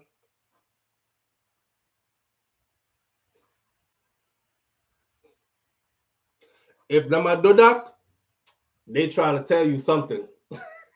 they will try to tell you something. Yes, drink water and mind my business, friend. Don't go there with Sherika. She's a lady. Shakira, you mean she's a lady? Yeah, I'm sure the one where the place where me I talk about fair people them did think she was a lady too. Me not put nothing past nobody. Don't put nothing past nobody. You hear? Life is very funny. It's always the ones you don't expect to ever be like that actually be carrying on with that kind of foolishness. That oh stop, You know, I have a husband. Stop. I said, boy, I used to drip her up sometime and I might try kiss her on her neck. And them are wrestling at the supply closet because spark closet door be open. Like they left the door a little bit open. And in the day I try drawing her closet, then I try kiss her on her neck and she fight him. And she said, you messing up my hair. Stop. Boy, get off me. Stop. I said, look at this. Look at this. A big woman now, and a big woman in that age, I mean big woman who is respectable, him couldn't do that. I tell women this all the time. Men know who, they know who, you tell a man say you're available. Your face alone tell a man you're available. You know what I mean? That's how, I'm a man, so I could tell you this. I could know off the bat which woman me can try what with. And you can know straight off the bat which woman you better not try that with. See? Him when I get frig up, as soon as him even got close to trying nothing like that with any, how you doing? You say hi to them the wrong way, they don't speak to you no more. They march past you every day like them don't see you. Just saying hi to her the wrong way. If you ever say hi flirtatiously, and I'm among them, I work with them, I hear them talk. Yeah, he always trying to flirt with somebody. He's friggin' disgusting. I don't even speak to him. I don't even look his way. I never give him eye contact. I don't want to encourage him. So when you see a woman a walk around and fear, you have to make four all the time with man, yeah, and she a bat, yeah, then she a talk, nah, she a look man too. They're around them woman here, me hear them talk. They pick up on the same dude in that same facility, you know. You hear the respectable ones be like, I don't even look his way. He's always trying to flirt. He flirts with everybody in here, you know. And somebody should tell her husband, but I'm not going to do it. That kind of stuff. And them tell you how them do it. If you pay attention to them, woman, if you even say hi in a flirtatious manner, you never get a next good morning from them when you walk in a building. Again. Here the other one, them. Hey. Hi. How you doing? And when you leave for the evening, here, boy, I test your limit now. Your husband here to pick you up? She like, yeah, he outside. That should be me taking you home. What you said? Oh, nothing. I'll see you tomorrow. Have a good day. Save some of that for me. Them kind of shit there. And then next day when she come back into work and pick up when them left off at, hey, good morning. You know, them kind of, nope. The respectable ones don't even speak to you. The one them where you can dash in a closet and feel up on something, they will always be like that. Oh, but I have to smile with everybody. No, you don't. No, you don't. You're here to work. You can keep it cordial and professional, which is very different from flirtatious. And if you don't know the means, the difference between them two, then you're in a problem. Cordial, professional. That's over there. So flirtatious, something totally different. Right. I say hi in a loving way to every gender. That's who I am. Just don't pass your place. Yeah, I don't know what loving way I mean. Loving and flirtatious, two different things. We live in the South. I go to the store, I hear women say, hey, baby, how you doing today? You know, hey, sugar, did you find everything you were looking for? That kind of stuff. Yeah, your woman now, she new to the South. She's like, hey, a side girl. So what shall I call it? Sugar for? Hey, baby. Yeah, I said, she said that to everybody. I saw them talk down here. No, come, you never stand up your son, you hear I say to everybody. Next person come, hey honey, you all right? I say, see, I saw them talk down here. Oh, you're lucky. You're lucky. All right, listen. Move on to the next topic now. The Grammys happened. We're at 9:16. We're bucking for 10. The Grammys happened yesterday, right? Hold on, them. I can't love them place there. My head no good. I can't live them place there. My head no good. I touch a class with HTK. You're not gonna lose your mind down here. Hey, honey. I say, what's up, baby? Yeah, look me. You want me? Never hear nobody call you honey before. Woo! Black people, when you're gonna learn, Bob Marley is off-white, so many great artists will never get recognized without Peter Tosh. Without Peter Tosh, Jamaica wouldn't have Bob Marley. I think you have that a bit twisted, my friend. Don't say that. Without Peter Tosh, there will never be a Bob Marley. Nah, you stretched it too far there. I'm gonna need for you to take that back. So here's the Grammys last night, right? You know, Vibes Cartel getting papers. He ended up in the US. Then you see him through the airport heading to California. And then, of course, his fans and friends and well wishers were like, yes, yes, yes, yes, yes, Grammy, Grammy. There was a moment of excitement and high anticipation that he would pick up a Grammy. You know, it's only been about 6 months or so that Vibes Cartel has been released from prison. He's in Trinidad expanding his Straight Vibes rum line and other Caribbean islands. He's here, there, and everywhere putting on big events and this, that, and the other. It's an exciting ride, right? To watch unfold. We hope for the Grammy, never get the Grammy. Okay. He didn't get the Grammy, but he didn't lose. Let me put that out there. Just the fact that he came off of 13 years in prison, secured his US visa, and stepped foot on US soil, and attended the Grammy and was on the red carpet, that alone was enough, right? That's all. He won already. The door's open now.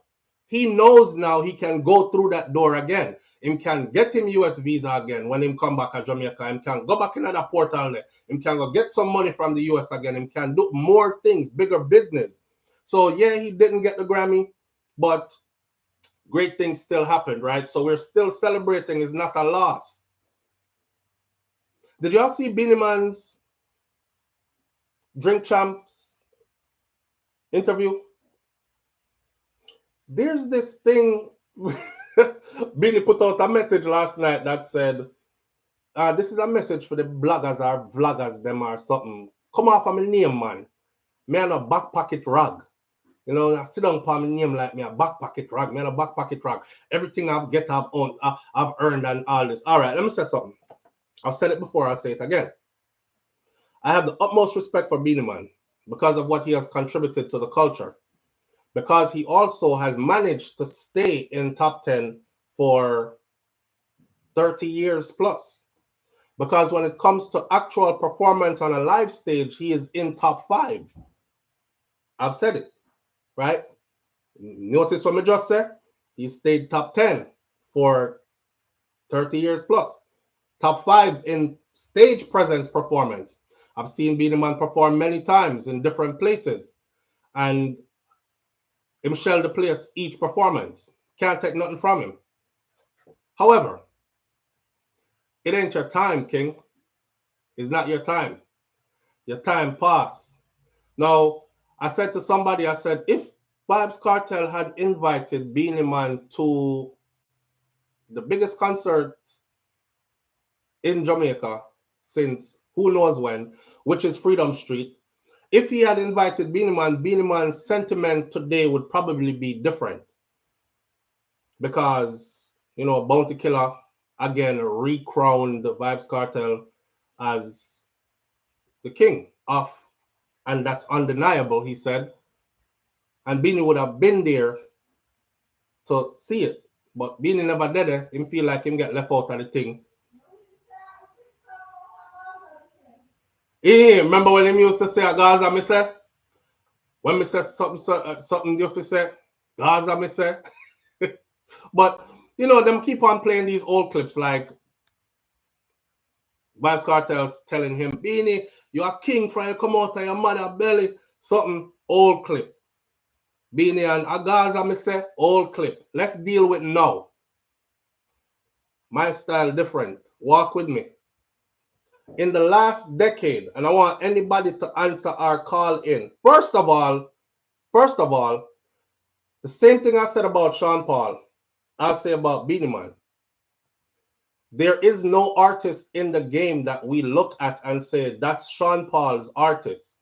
Sean Paul opened the door when he had the spotlight, when he did a Get Grammy. He opened the door and brought this artist in, this young artist who is now flourishing on a bigger level, right?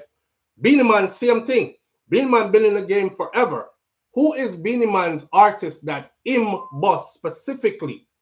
I'm not talking about who you collaborate with. I'm not talking about who you help behind the scene. I'm talking about a young artist that you took to the forefront of the game, who we can now look at and say, yep, definitely the artist that come from Beanie School. Who? This is where me and Mr. Vegas they have a problem with. Come here, I say, you see Mr. Vegas before, many times perform, shell the stage every time he perform. Great performer. You can't really outperform a Mr. Vegas on a stage. He is super at performing live. Can't take nothing away from him. Whole heap of hit songs over the years in your catalog, all that. But who is the artist that we can look at them today and say them definitely come from your school? Who? Okay.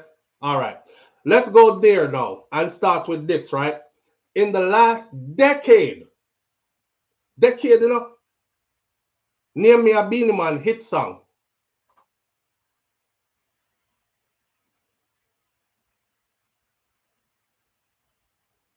No? Can't find it? All right, I'm going to keep on look for it. Why don't I look for it? I mean, I said, Beanie never put out no good song. I said, name me a hit song. Sheldon, you talk about Girls Them Sugar? Girls Them Sugar about 20-something years old and change. We are talking about the last decade, bro. Vybz Kartel was gone for 13 years. Beanie Man couldn't put on a concert over stadium and full the stadium and cause pandemonium and traffic backup and private jets flying in. Where is your entrepreneurship? Where is your clothing line? Where is your rum line or your liquor line? Where is your how you motivate the youth them? Where is your I'm saying what slang I can't find it.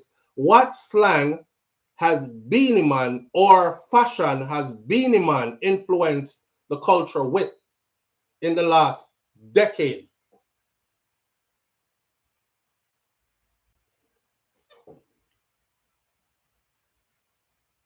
You can't find it?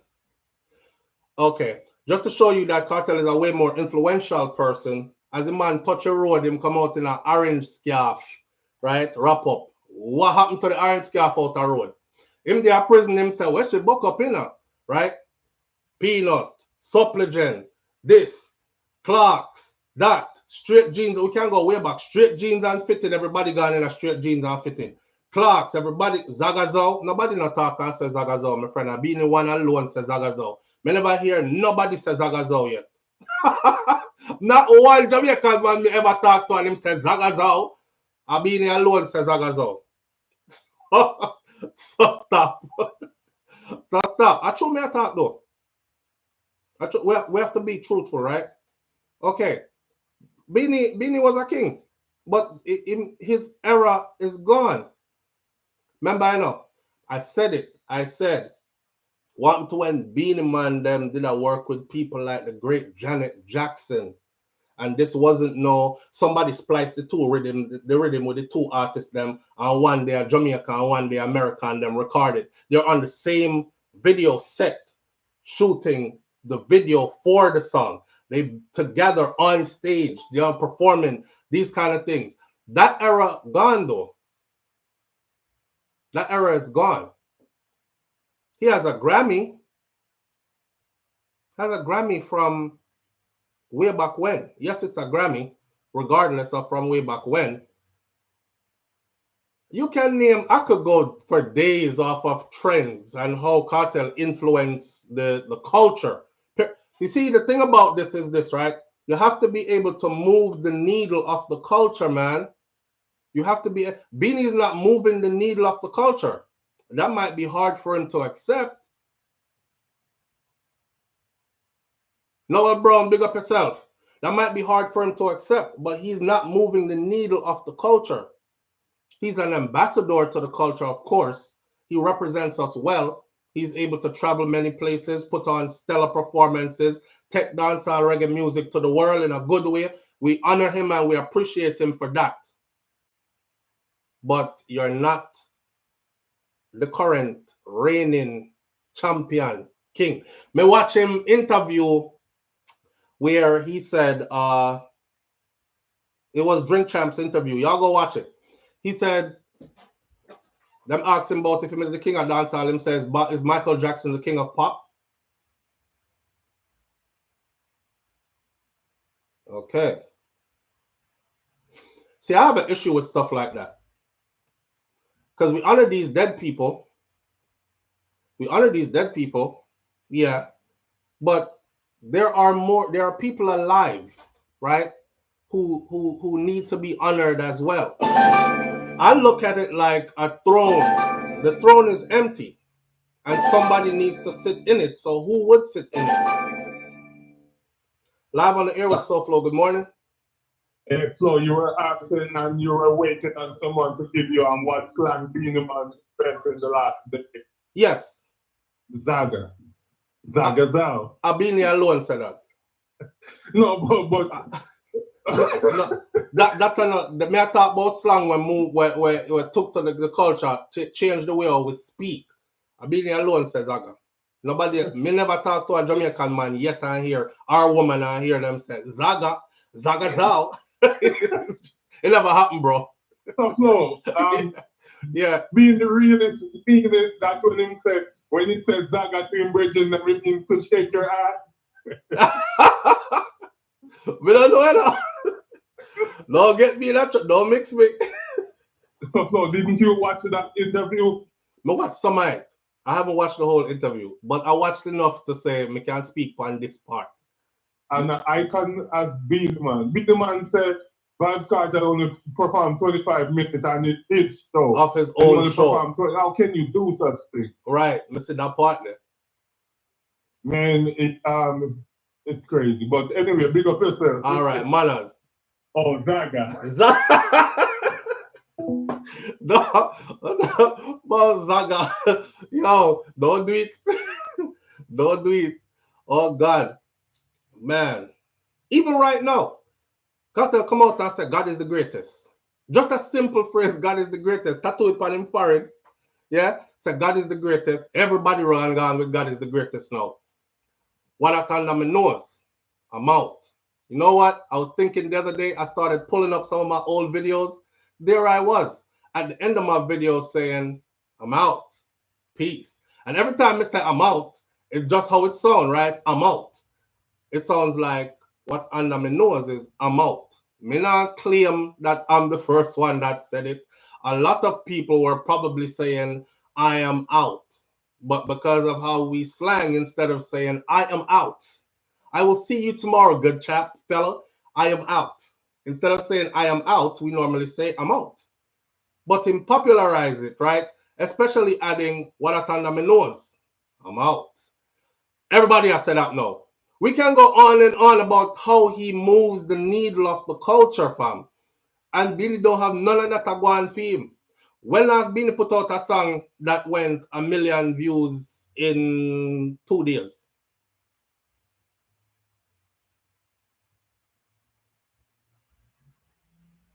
Okay. Cartel been gone for 13 years. Billy Man had his papers for quite some time, was able to fly around a lot, was free to collaborate with others.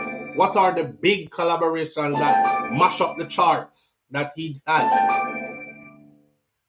I'm just saying. I know me I rub some people the wrong way this morning, you know.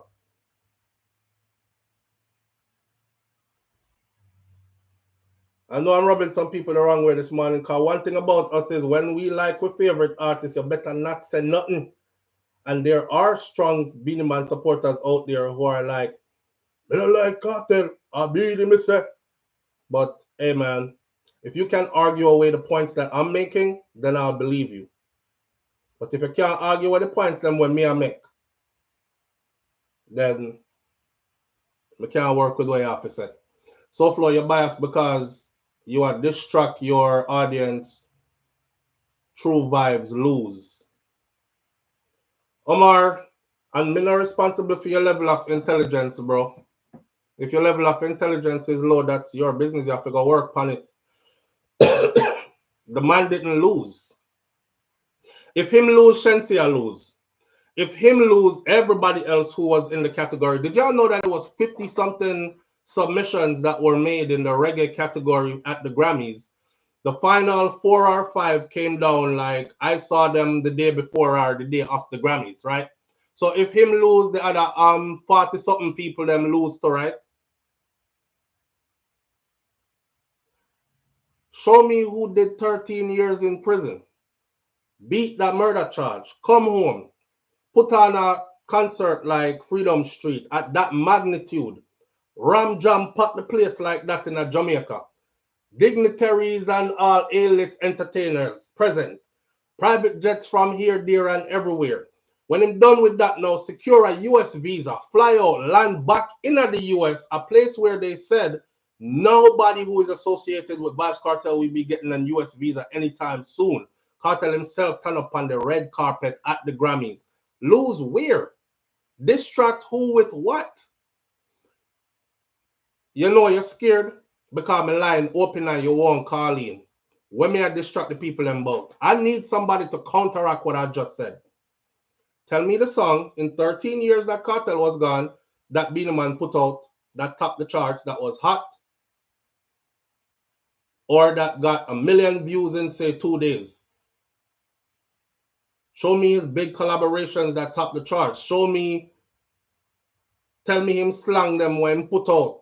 Show me him fashion statement them when make, where everybody else a follow. He's not moving the needle of the culture. He's a staple in the culture, but he's not moving the needle of the culture, right? Right. So we have to be honest with ourselves. With that said, though, the rest of the talk for the morning about the Grammys, though, which could segue into this, Vybz Kartel did an interview. Live on the air with SouFLo. Good morning. Well, like I'm here on calling this man. Yeah, because the other one, them afraid. Them are Twitter fingers in the comment section, but them afraid.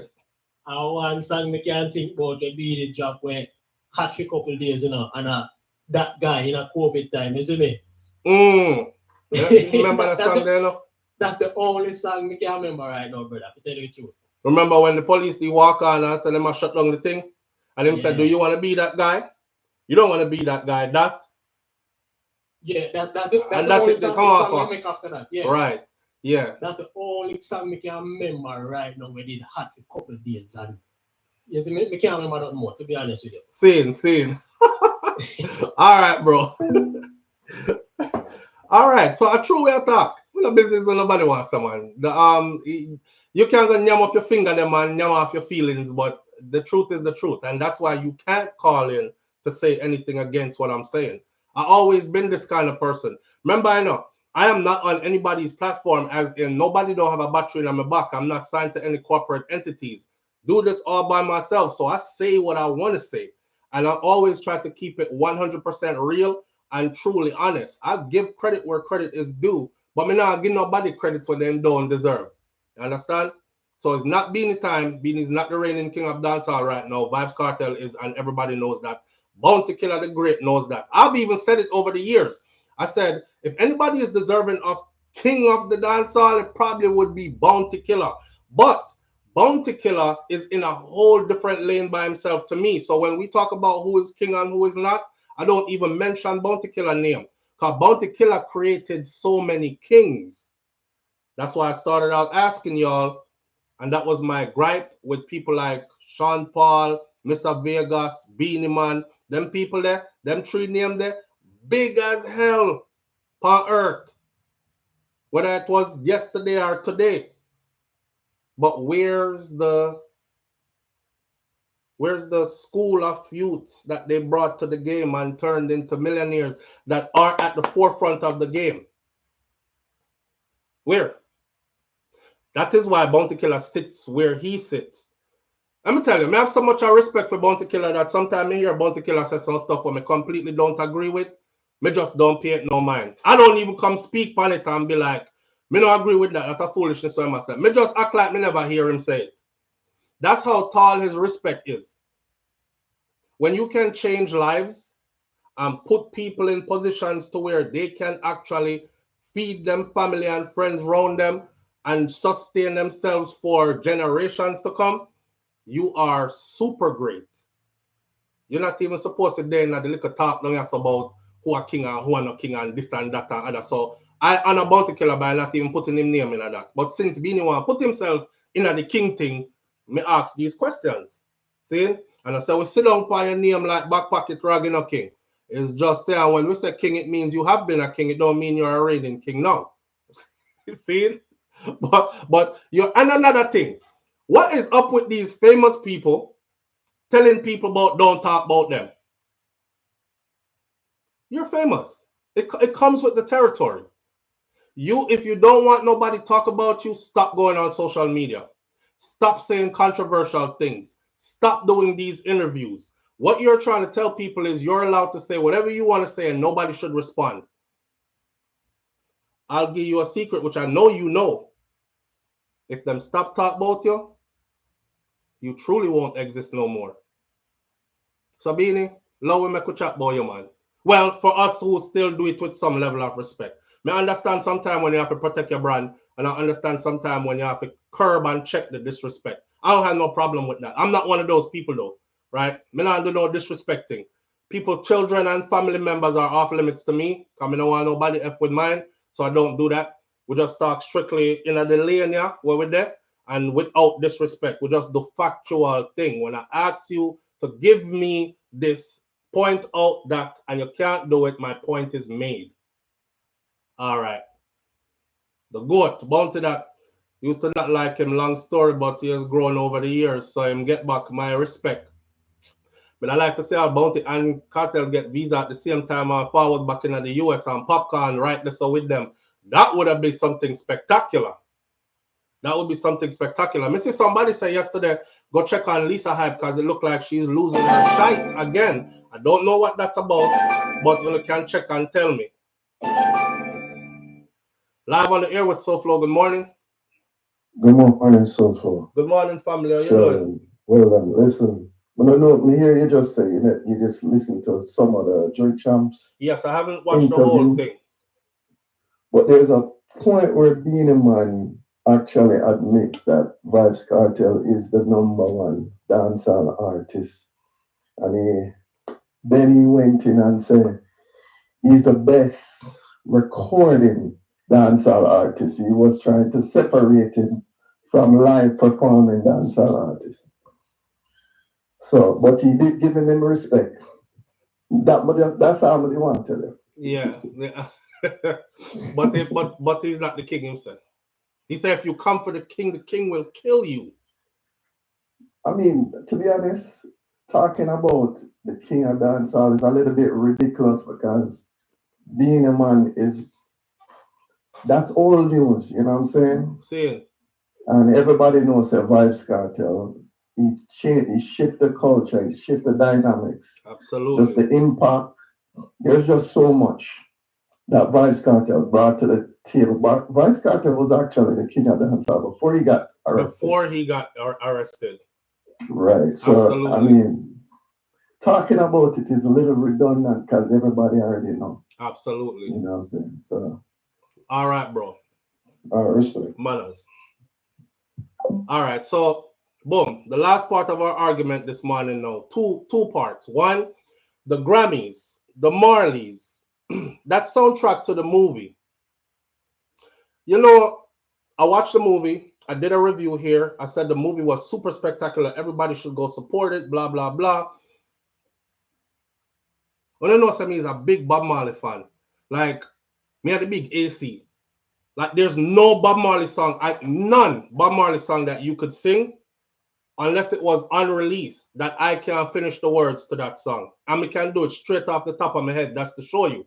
If anybody start one right now, I'm finish it or add more words to it, right? So, genuinely a huge fan of Bob Marley.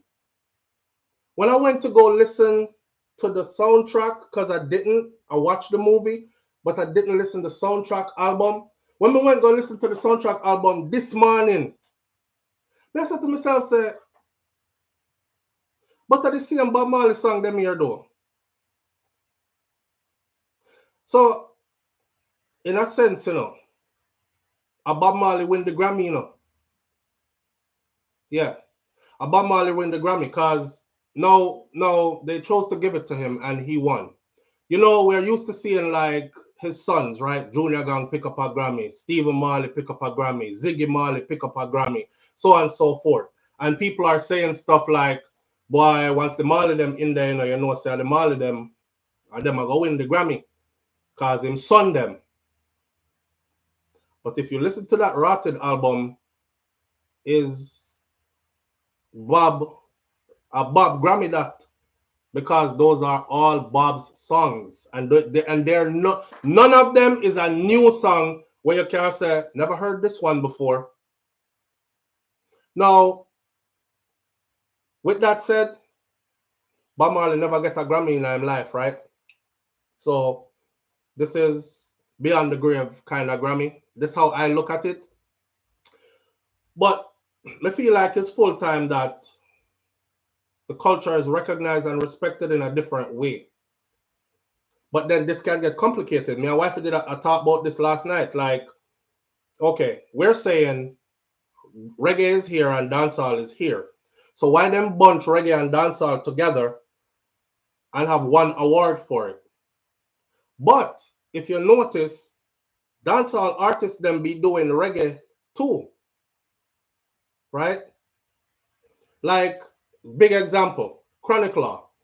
Chronic Law might have some song that sound like straight dancehall, but then if you listen to a song like Rather Dip on a Hillside, when nobody know there to talk to, just the melodies and the tempo of that is not dancehall, that's a reggae song.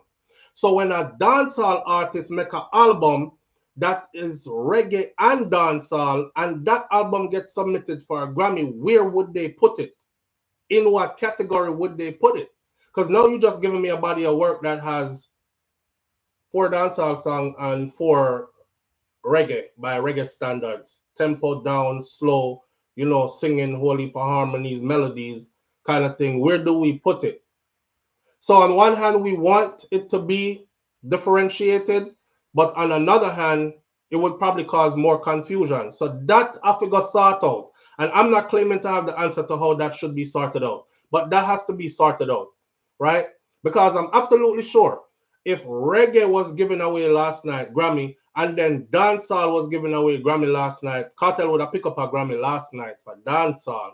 But because of dancehall and reggae, and they are seen, I hate to tell my elders this, or the youngins who view from an elder perspective the music as one, because I've heard Junior Gang say this before, something like dancehall used to be like the hall where the music is played, and reggae is the umbrella under which all our music falls. So whether you have the fast tempo, slow tempo, or still reggae. Live on the air with SouFLo. Good morning. Yeah, good morning, my brother. All right, my brother. Here what you're gonna do for me, right? I beg of you. We're winding down the last 15 minutes, so I want you to keep it sharp and precise for me. Okay. All right. Well, I just on what you're talking at, right? Mm-hmm. Yeah, I'm just endorsing what you just said. Okay. Right. And then at the same, but I just want to add that really, in short, dancehall is piggybacking off of reggae. Dancehall is piggybacking off of reggae.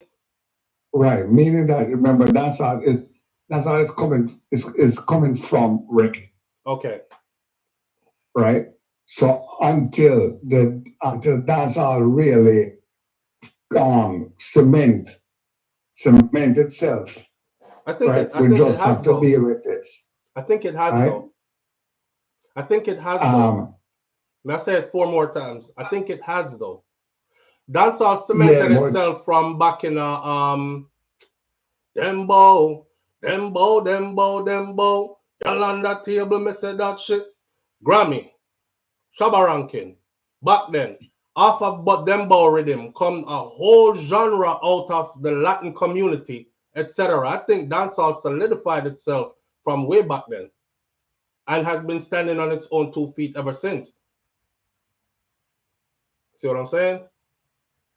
But even from your explanation, you are explaining how that some artists are still doing both of them, Yeah, and that is almost that's natural.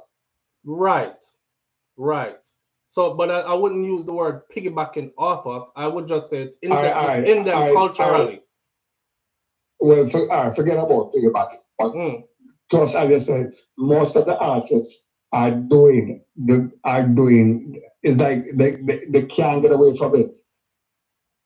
right, because it's culturally in them to do that. Right, Me sing a right, conscious song. Me I go sing a, right, yeah, me I sing a love right, song. right. So what I'm saying is it's going to be we have to just accept it. It's going to be hard right now. Yeah, one thing with us Jamaicans, we're not too good with the accept it thing. You should know No, but that. we have to come up. We have to come out of that. Mm-mm, mm-mm. You should know that. We we don't accept it. We are people that push the boundaries and uh, create new lanes. So I think what is going to happen is eventually we will see it. I don't know when, but eventually we will see the. I don't want to use a word like a divide or a separation because those aren't positive words, but we will see it differentiated then in time to come on platforms like the Grammys and so on and so forth. And Yeah, but it's going to be hard. I remember when we think about even our sick days, mhm, people like Vegas, right? And the Romain Burgos, mhm.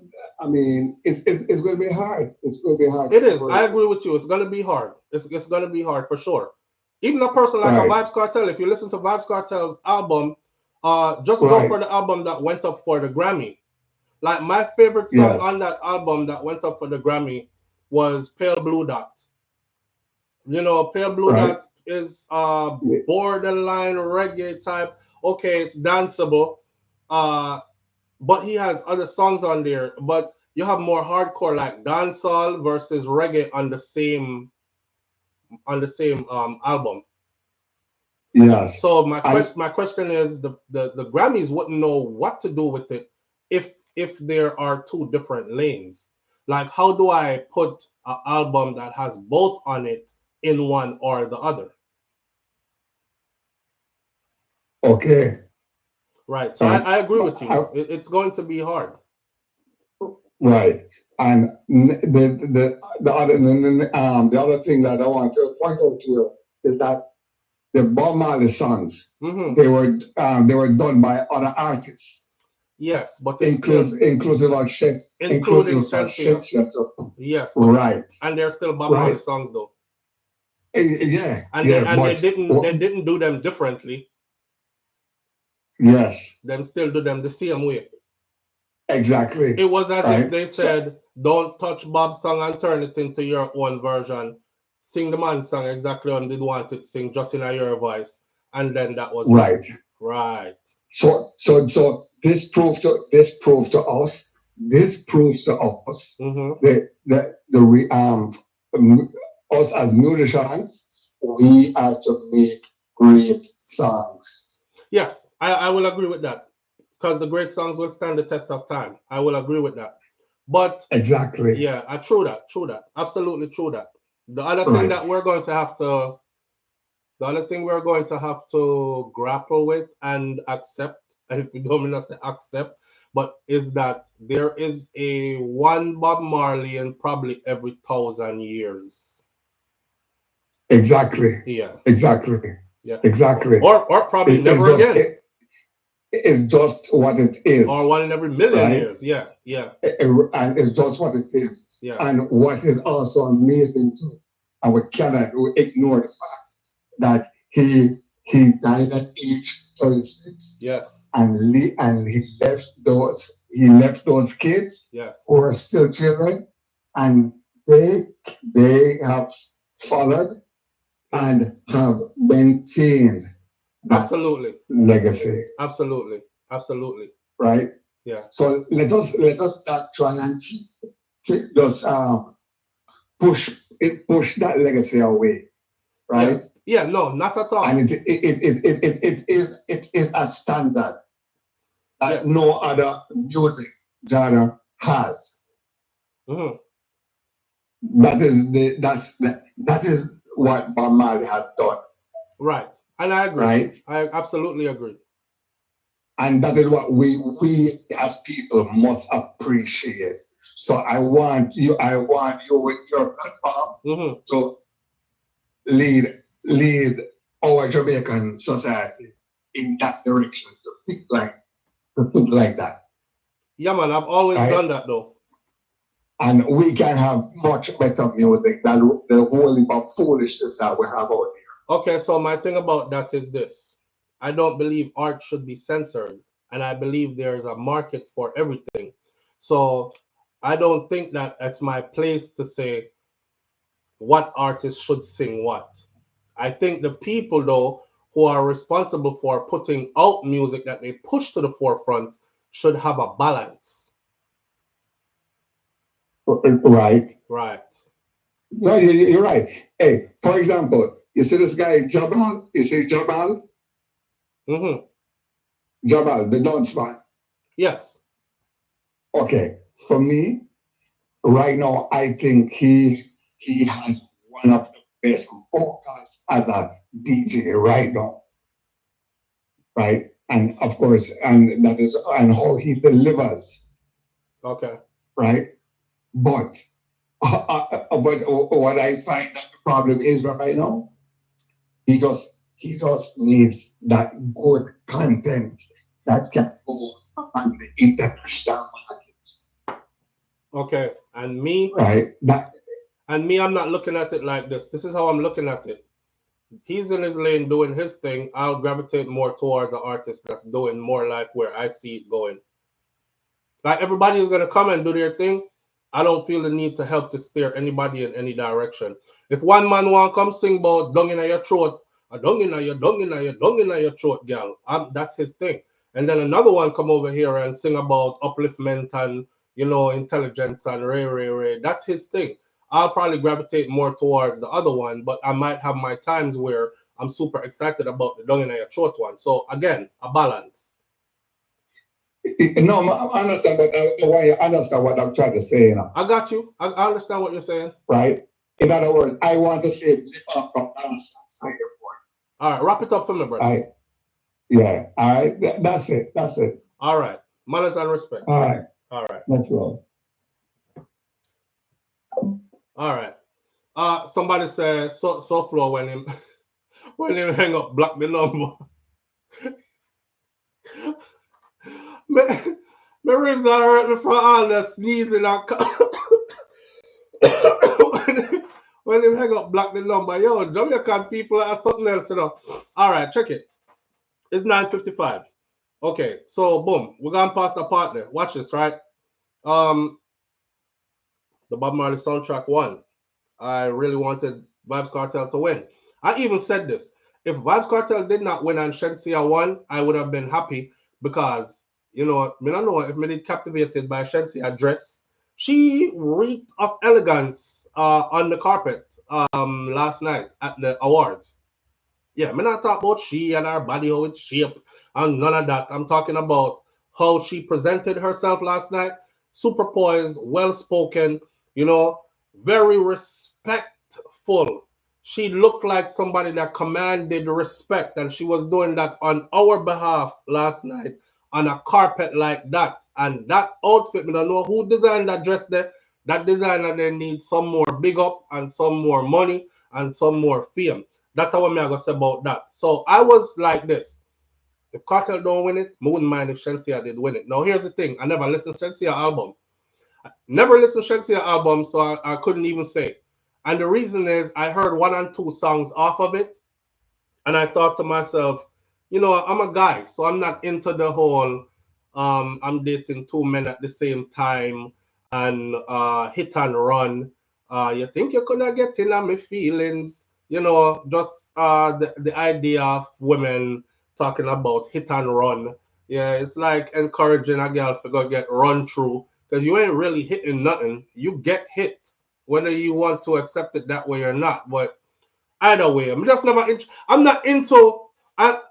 There aren't too many women in that space for music. When me can say me gravitate towards their music and me listen to them constantly because the content is always something about and they're women. They're women, so they're gonna speak from a woman's perspective.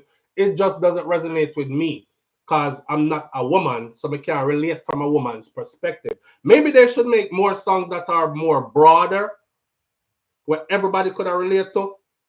But if you are sing about yeah, date two man at one time, then me automatically out of that. Then if you are sing about, you know, you hit and run and me automatically out of that. So you're gonna lose me all the way. But I would have liked for her to have won the Grammy. Somebody would have win it at the end of the day for us. And that would have been that. Right? With that said, the last part of this morning's argument, because Vybz Kartel did an interview where he said they asked him Kendrick Lamar or Drake, and he said Drake. Well, Kendrick Lamar blasted last night, off like a rocket. Kendrick Lamar last night, he received 7 Grammy nominations across 5 different categories. And he took home 5 Grammys last night, in one in each of those categories stemming from one rotted song, Not Like Us, which, Not Like Us, was originally a diss track. Now, I've never seen a diss track win a Grammy. He created history also at the moment. Now, yes, he created history at the moment. He now has 20 Grammys to his name, but that's another thing. I went and looked up his net worth this morning. As of 2025, according to Forbes, and Forbes has a breakdown of how much is music royalties, how much is annual earning, how much is whatever. He's a $95 million net worth. Kendrick Lamar is. That's a giant, right? With that said, my question is this the end of Drake's career? Did Drake get chased out of the building? Is it done for Drake? Is it done for him? Right? Now, I can understand somebody say Cartel and look at Drake feature. I don't think Cartel should is looking at Drake feature. I think Drake would be. They never listen to me.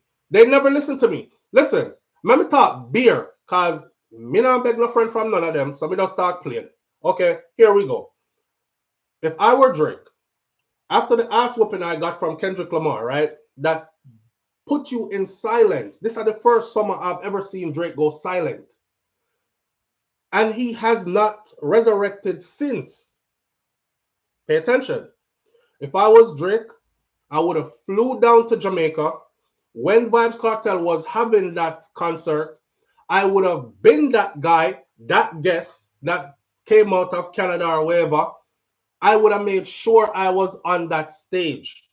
Then I would have went straight into a recording studio with Vybz Kartel. And I would have done a couple of songs and have video and song on the road.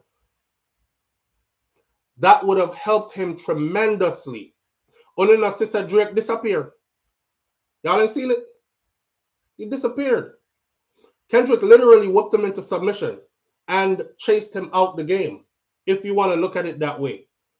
Now, with the link between, with the link with Popcorn and the OVO Unruly link, and then, of course, Vybz Kartel and his loyalty to Popcorn loyalty to him, plus Drake said it before that Vybz Kartel is his biggest inspiration in music, right? Was he just saying that, or was he just saying that because he did want to jump on the Gaza train or them kind of something there? Because me can't figure out why he missed that concert. Why did you miss Freedom Street, bro? You should have been there. If you were there, you would have capitalized in a huge way off of that. Huge way. But okay, I'm never do it. In Ghana court, suing people over a rap battle. Now, I encourage y'all to go watch rap battle videos. Some of the most grotesque things are said in rap battles. It's the culture. Nobody take it personal. I've seen one person get punched in the face in a rap battle over the years, but nobody takes it personal. Or even if they do take it personal, it don't end up in a courtroom. That song hurt him so much. I think it hurt his whole career. Now, let's finish out this morning with this. There's a video that's called Drake and His Love for Black Women. This is how I'm going to show and say, me, I'm no wagonist, and I'm proud to be who I am. And I encourage myself to continue to be me. Drake and His Love for Black Women. Go and look that up on YouTube, and you will see SouFLoTV video pull up on my other channel called BrainFlow TV, which now goes by the name Hot Topics TV. Drake and His Love for Black Women. This was done 4 years ago. It's still on YouTube, and it's still on YouTube, and you can still go watch it and listen to it. And listen to what I said 4 years ago about Drake. Now, fast forward to today and play They Not Like Us and listen to what Kendrick Lamar said and look at the song that pushed Drake into silence. A giant like Drake. Live on the air with SouFLo. Good morning. This will be our last call for the morning.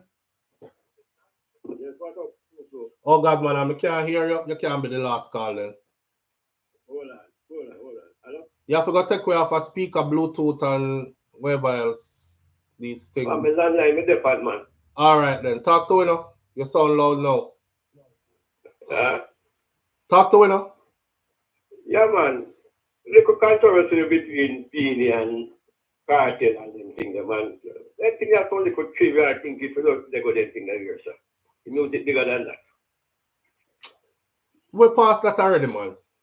We're talking about something else now. But yeah, you're talking about Bob Marley. No, we're not talking about Bob Marley. We're end the show right now and we're talking about Drake and Kendrick Lamar and the this. Oh, you know, me log on late. Yes. yes. All right, my brother. Yeah, man. Manners. Yeah. Yeah.